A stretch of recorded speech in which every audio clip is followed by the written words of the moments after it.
Class 10 subject science bio अध्याय 6 जैव प्रक्रम। मैं विकास कुमार रंजन। यह वीडियो का तीसरा भाग है और मैं बंगला कन्या मध्य विद्यालय का शिक्षक हूँ और आप इस वीडियो में जान पाएंगे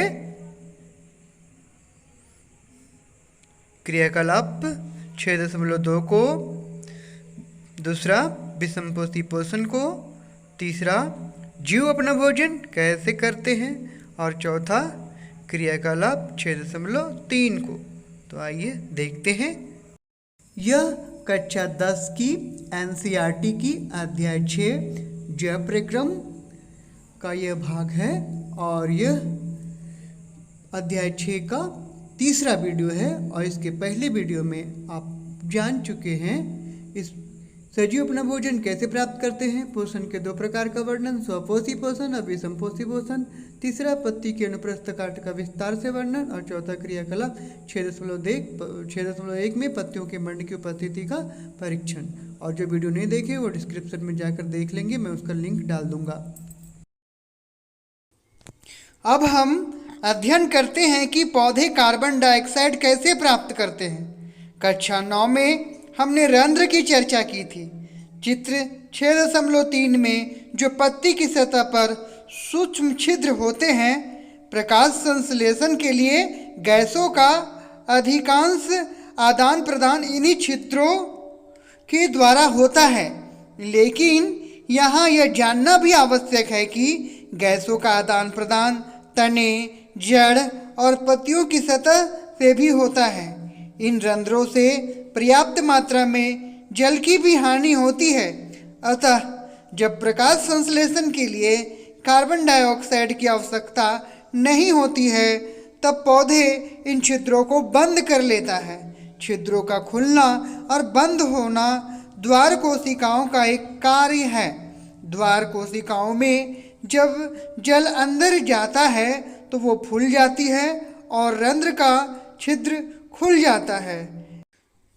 इसी तरह जब द्वार कोशिकाएं सिकुड़ती है तो छिद्र बंद हो जाता है। तो बच्चों, यहाँ पर आप चित्र को देख सकते हैं। द्वार कोशिकाएं पत्ती का जो छिद्र होता है वहाँ पर होता है और बीच में जो होता है वो रंध्र छिद्र होता है और जो ग्रीन होता है वो हरित लवक होता है। और इसको हम एनिमेशन के द्वारा भी देख सकते हैं। और नीचे जो चित्र दिया हुआ है वो एक प्रयोग का है और जिसमें लिखा हुआ है bell jar, potassium hydroxide watch glass में, और ए और बी वाले में पोटेशियम हाइड्रोक्साइड और वाच ग्लास मतलब पोटेशियम हाइड्रोक्साइड नहीं है।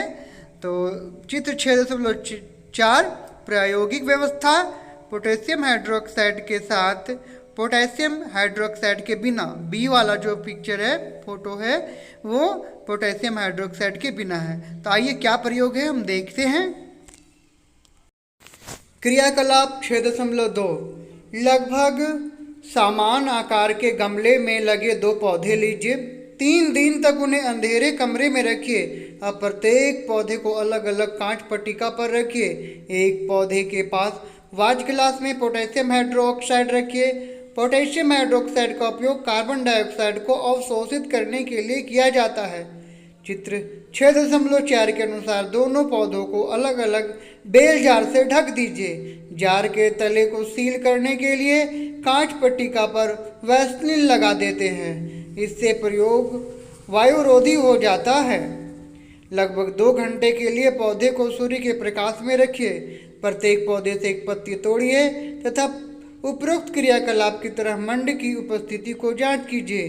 क्या दोनों पत्तियां समान मात्रा में मंड की उपस्थिति दर्शाती है? इस क्रियाकलाप से आपने क्या निष्कर्ष निकालते हो? तो चलिए आइए इस क्रियाकलाप को हम लोग करके देखते हैं। क्या पौधों को प्रकाश संश्लेषण की क्रिया में कार्बन डाइऑक्साइड की आवश्यकता होती है? आइए इसका सत्यापन क्रियाकलाप के द्वारा करें। आवश्यक वस्तुएं: गमले में लगे 2 पौधे, दूसरा गिलास प्लेट, तीसरा 2 बेल जार, चौथा वाच ग्लास, 5वां बीकर, 6ठा पेट्री डिश, 7वां बर्नर, 8वां चिमटा, 9वां ड्रॉपर, 10वां पोटेशियम हाइड्रोक्साइड, 11वां इथाइल अल्कोहल और 12 आयोडीन और 13 जल। हम सारी चीज़ों को इकट्ठा कर लेंगे और उसके बाद गमले में 2 स्वस्थ पौधे लेंगे, एक गमला, एक दूसरे गमले को बी का नाम देंगे। पौधे को 3 दिन अंधेरे कमरे में रख देंगे। अब दोनों गमलों को ग्लास प्लेट में रख देंगे। अब गिलास ए में पोटेशियम हाइड्रोक्साइड को डाल देंगे। पोटेशियम हाइड्रोक्साइड कार्बन ऑक्साइड को सोख लेता है।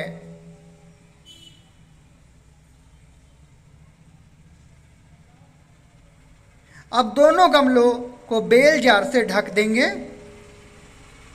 बेल जार और ग्लास प्लेट के स्पर्श सतह में वैसलीन लगाकर वायुरोधी बना देंगे।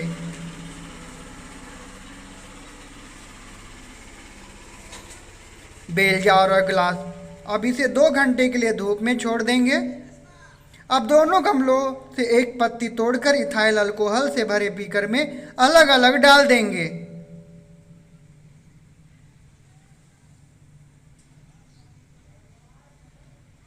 अब दोनों बीकर को गर्म पानी में डालेंगे और गर्म करेंगे। अल्कोहल के कारण पत्ती से हरा रंग पत्ती से बाहर आ जाएगा।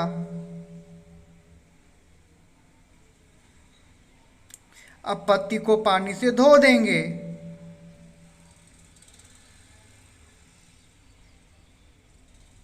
अब दोनों पत्ती को वाच गिलास में रखकर आयोडीन सॉल्यूशन डालेंगे। आयोडीन टेस्ट के द्वारा पत्ती के रंग को देखकर मंड का परीक्षण करेंगे। क्या दोनों पत्ती में मंड की उपस्थिति समान है? वाच गिलास ए में मंड उपस्थित नहीं है।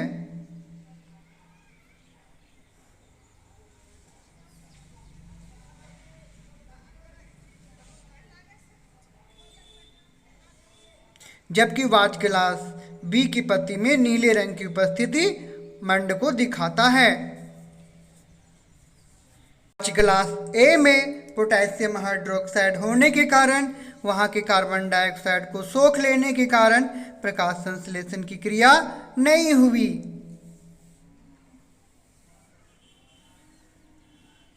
अतः यह क्रियाकलाप बताता है कि प्रकाश संश्लेषण के लिए कार्बन डाइऑक्साइड की आवश्यकता होती है।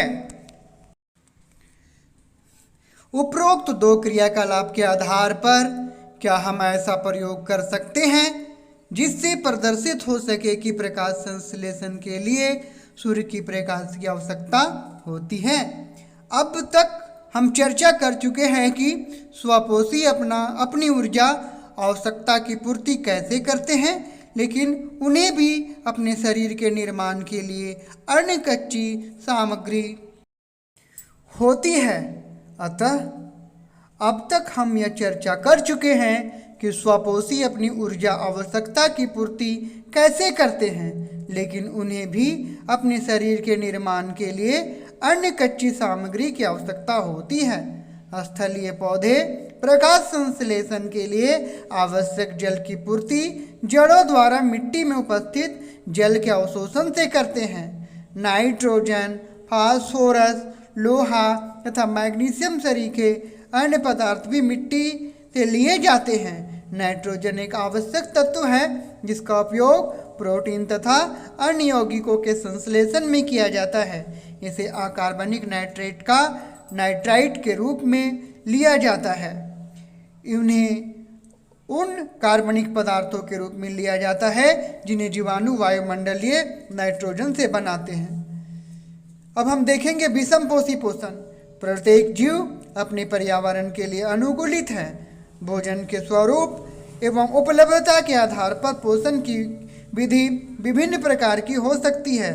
इसके अतिरिक्त यह जीव के भोजन ग्रहण करने के ढंग पर भी निर्भर करती है। उदाहरण के लिए यदि भोजन स्रोत अचल है जैसे कि घास या गतिशील है जैसे हिरण, दोनों प्रकार के भोजन का अभिगम का तरीका भिन्न भिन्न है तथा गाय व शेर किस पोषक उपकरण का अभिगम का उपयोग करते हैं। जीवों द्वारा भोजन ग्रहण करने और उसके उपयोग की अनेक युक्तियां हैं। कुछ जीव भोज्य पदार्थों का विघटन शरीर के बाहर ही कर देते हैं, तब उसका अवशोषण करते हैं। फफूंदी, ईस्ट तथा मशरूम आदि कवक इसके उदाहरण हैं। अन्य जीव संपूर्ण भोज्य पदार्थों का अंतर्ग्रहण करते हैं तथा उनका पाचन शरीर के अंदर होता है। जीव द्वारा किस भोजन का अंतर्ग्रहण किया जाए तथा उसके पाचन की विधि उसके शरीर की अभिकल्पना तथा कार्यशैली पर निर्भर करता है। घास, फल, कीट, मछली या मृत खरगोश खाने वाले जंतुओं के अंदर के बारे में आप क्या सोचते हैं? कुछ अन्य जीव पौधे और जंतुओं को बिना मारे उनसे पोषण ग्रहण प्राप्त करते हैं। यह पोषक युक्ति अमरबेल, किलनी, जू, लीच और फीताकर्मी तरीके बहुत से जीवों द्वारा प्रयुक्त होता है। यहाँ पे है चित्र 6.5 अमीबा में पोषण। केंद्रक दिखाया गया है, खाद्य कण को दिखाया गया है, पादाप कूटपाद को दिखाया गया है, खाद्य रिक्तिका और खाद्य कण को दिखाया गया है। और ये इस तरह का चित्र अमीबा का पोषण का यहाँ पे चित्र को दर्शाया गया है। जीव अपना भोजन कैसे करते हैं? क्योंकि भोजन और इसके अंतर्ग्रहण की विधि भिन्न है, अतः विभिन्न जीवों में पाचन तंत्र भी भिन्न है। एक कोशिक जीवों में भोजन संपूर्ण सतह से लिया जा सकता है, लेकिन जीव की जटिलता बढ़ने के साथ साथ विभिन्न कार्य करने वाले अंग विशिष्ट हो जाते हैं। उदाहरण के लिए अमीबा कोशिकीय सतह से अंगुली जैसे अस्थायी प्रवर्ध की मदद से भोजन ग्रहण करता है। यह प्रवर्ध भोजन के कणों को घेर लेती है और संगलित होकर खाद्य रिक्तिका बनाते हैं। खाद्य रिक्तिका के अंदर जटिल पदार्थों का विघटन सरल पदार्थों में किया जाता है और वे कोशिका द्रव्य में विसरित हो जाते हैं। बचा हुआ अपच्य पदार्थ कोशिका की सतह की ओर गति करता है तथा शरीर से बाहर निष्कासित कर दिया जाता है। पैरामीशियम भी एक कोशिक जीव है। इसकी कोशिका का एक निश्चित आकार होता है तथा भोजन कोशिका द्रव्य में विसरित हो जाते हैं। बचा हुआ अपच पदार्थ कोशिका की सतह की ओर गति करता है तथा शरीर से बाहर निष्कासित कर दिया जाता है। पैरामीशियम भी एक कोशिक जीव है। इसकी कोशिका का एक निश्चित आकार होता है तथा भोजन एक विशिष्ट स्थान में ही ग्रहण किया जाता है। भोजन इस स्थान तक पश्चाभ की गति द्वारा पहुंचता है, जो कोशिका की पूरी तरह से ढके होते हैं। मनुष्य में पोषण आहार नाल मूल रूप से मुंह से गुदा तक विस्तरित एक लंबी नली है और इसे हम चित्र 6.6 में देखेंगे। हम इस नली के विभिन्न भागों को देख सकते हैं। जो भोजन हमारे शरीर में एक बार प्रविष्ट हो जाती है, इसका क्या होता है, यहाँ हम इस प्रक्रम की चर्चा करेंगे। तो ये सब बाद में देखेंगे। आइए हम लोग क्रियाकलाप 6.3 को देखते हैं। तो 6.3 में परख नली ए और बी में 1 मिलीलीटर मंड का घोल लेंगे। परख नली ए में 1 मिलीलीटर लार मिलाएंगे तथा दोनों परख नलियों को 20 से 30 मिनट के लिए छोड़ देंगे। प्रत्येक परख नली में कुछ बूंद तनु आयोडीन डालेंगे।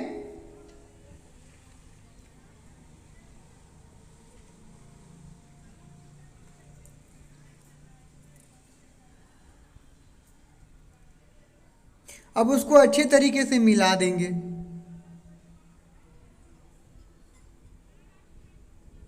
अब हम देखेंगे कि परख नली ए में रंग परिवर्तित हो रहा है और फिर हम बाद में देखेंगे कि रंग परिवर्तित होकर बिल्कुल साफ हो जाएगा।